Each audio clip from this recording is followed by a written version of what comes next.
ఇవాళ వరంగల్ జిల్లాలో మాజీ మంత్రి కేటీఆర్ పర్యటించనున్నారు. వర్ధన్నపేట, పరకాల నియోజకవర్గంలో విస్తృత స్థాయి సమావేశం నిర్వహించనున్నారు. ఈ సమావేశంలో పార్టీ శ్రేణులకు దిశానిర్దేశం చేయనున్నారు. అలాగే ఎస్ఐఆర్ పై నిర్వహించనున్న అవగాహన కార్యక్రమంలో ఆయన పాల్గొనున్నారు.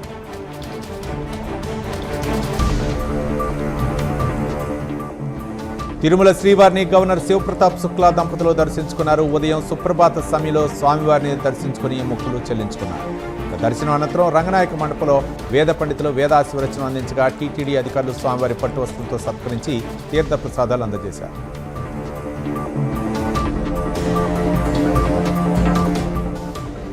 మహబూబాబాద్ జిల్లాలోని ఆర్తి గార్డెన్లో తెలంగాణ ఉద్యమకారుల ఆత్మీయ సదస్సు నిర్వహించారు. ఈ సదస్సుకు ముఖ్య అతిథిగా ఎమ్మెల్సీ కోదండరాం హాజరయ్యారు. ఈ సందర్భంగా ఒకరిద్దరు కొట్లాడితే తెలంగాణ వచ్చింది కాదనటం సరికాదని ఆయన అన్నారు. వివిధ సంఘాలు, సంస్థలు, నాయకుల సమిష్టి పోరాటాల వల్లే తెలంగాణ రాష్ట్రం ఆవిర్భవించిందని గుర్తు చేశారు.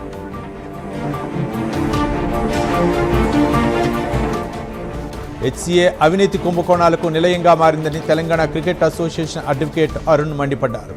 బీసీఏ అనుమతి లేని టీ20 లీగ్తో హెచ్సీఏ క్రికెటర్ల జీవితాలతో చెలగాటం ఆడుతున్నారని ఆరోపించారు. వెంటనే టీ20 లీగ్ నిలిపివేయాలన్నారు.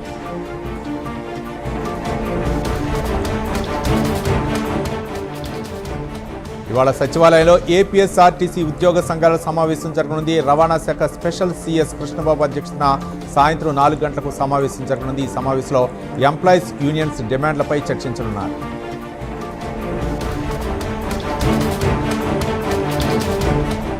కాకినాడ జిల్లా పిఠాపురంలో విజయోత్సవ సభ నిర్వహించారు. ఈ కార్యక్రమంలో ఎమ్మెల్సీ పిడుగు హరిప్రసాద్, రాష్ట్ర పోలీస్ హౌసింగ్ కార్పొరేషన్ చైర్మన్ కళ్యాణం శివ శ్రీనివాస్, జిల్లా జనసేన పార్టీ అధ్యక్షుడు తుమ్మల రామస్వామి బాబు పాల్గొన్నారు. పిఠాపురం నియోజకవర్గ ప్రజల ఆశయాలను నెరవేర్చే దిశగా కూటమి ప్రభుత్వం అహర్నిశలో కృషి చేస్తుందన్నారు.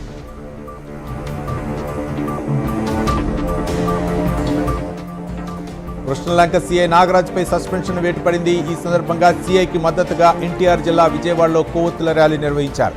గ్రామంలో రౌడీయిజం మీద సీఐ ఉక్కుపాదం మోపారని, గంజాయి బ్యాచ్ ఆగడాలను పూర్తిగా అరికట్టారని తెలిపారు. ఇప్పుడు సీఐ నాగరాజ్ను సస్పెండ్ చేస్తే మళ్లీ ఆగడాలు ఎక్కువ అవుతాయని కృష్ణలంక వాసులు ఆవేదన వ్యక్తం చేస్తున్నారు.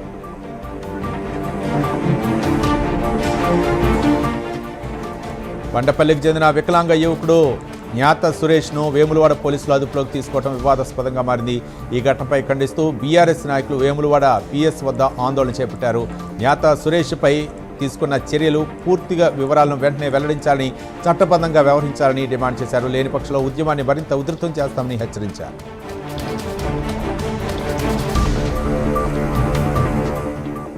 రాగన్నగూడ జీడీపీహెచ్ఎస్ కేంద్రంలో నీట్ పరీక్ష రాస్తూ మాల్ ప్రాక్టీస్కు పాల్పడిన విద్యార్థిని పోలీసులు అరెస్ట్ చేశారు. వాష్రూమ్ ఫ్లాష్ ట్యాంక్లో దాచిన మొబైల్ ఫోన్ ద్వారా గూగుల్లో సమాధానాలు వెతుకుతుండగా గుర్తించారు. నాగర్ కర్నూలు జిల్లా అచ్చంపేటకు చెందిన విద్యార్థిగా గుర్తించారు.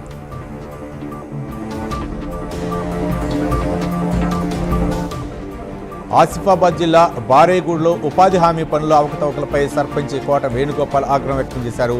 పనికి రాకపోయినా హాజరు వేస్తున్నారన్నారు. బాధితులపై సంబంధిత అధికారులు చర్యలు తీసుకోవాలని ఆయన కోరారు.